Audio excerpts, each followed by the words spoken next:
Good morning. It's Wednesday, August 5th, 2020.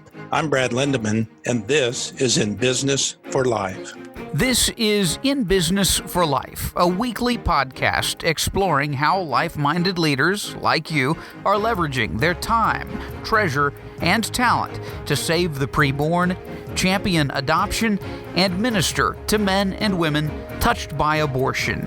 Over the next 12 weeks, we are running a series of excerpts from Brad Lindemann's 2017 book, In Business for Life: What Being in Business for Life Has Taught Me About the Business of Life.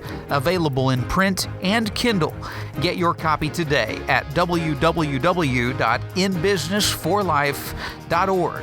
On September 14th, we'll kick off the 2020-21 IBFL season with new interviews of today's leaders who are truly in business for life. And now, Brad Lindemann. Beginning the longest day of my life. This is number 3 in a 12-part weekly series of excerpts from my book, In Business for Life. I wrote the book to pass along some lessons learned at the crossroads of business and life. My hope being that some could learn from my mistakes and avoid a few head-on collisions.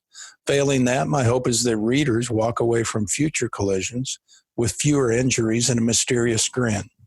Because if you get nothing else out of my book, you truly must get this. When you lose your sense of humor, you lose. The longest day of my life started at 1 o'clock in the morning on July 21st, 2014. Our last night in the tents was a short one at our campsite around Guitar Lake in Sequoia National Park. We wanted to get a very early start on our Whitney Summit attempt, hoping to reach the highest peak in the lower 48 by sunrise. This was the first time we had been out after dark the entire trip, excepting an occasional need to use the restroom in the middle of the night. As we broke camp and hit the trail, I was surprised at how dim Pacer's headlamp was. It was a bit unnerving to see my trail boss inching his way up the mountain, aided by the luminous equivalent of a kitchen match. My fears were well-founded. We lost the trail within the first 30 minutes. During the day, no big deal. During the night, while schlepping your way up a very big mountain perilously close to precipitous drop-offs, it is a big deal. So we did what any self-respecting mountain men would do. We sat down.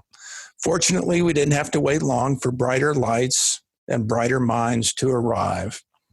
As we were waiting in the dark, it occurred to me that as embarrassing as it was, sitting down on the job in the wee hours of our summit morning was probably one of the smartest moves we made during the entire trek.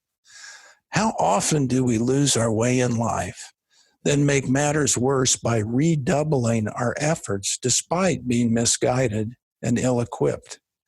It's far better to call a timeout, reevaluate the situation, then make the necessary course corrections. As we approached Mount Whitney that morning, the attainment of our lofty goal loomed just below the clouds before us. But at a critical juncture, we found ourselves ill-prepared to continue moving towards it. We had to either turn back or find a way around our dangerous dilemma. Turning back was out of the question. It was, after all, our final summit day. So we sat and waited for the cavalry to arrive.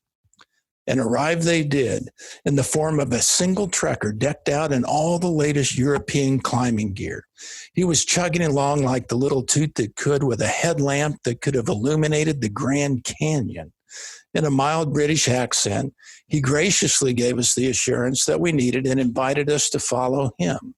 In less than a minute, we were back on the trail, and little Toot was back into high gear. It didn't take long for us to lose sight of him. The whole scene reminded me of another one in the classic film Butch Cassidy and the Sundance Kid, while being hotly pursued by an unknown posse. With a puzzled look on his face, Butch turns to Sundance and asks, "Who are those guys?" Though we never got his name, we'll be forever grateful to little Toot and his brilliant headlamp. In the United States, at any given moment, there are over 50 families waiting to adopt a little boy or girl. Every child is, in fact, a wanted child.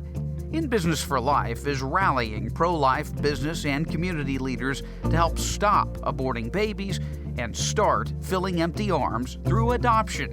For more information on how you can help, consider making a tax-deductible donation to In Business for Life by clicking the donate button at inbusinessforlife.org. That's inbusinessforlife.org. Thanks for joining us today. We'll see you next week.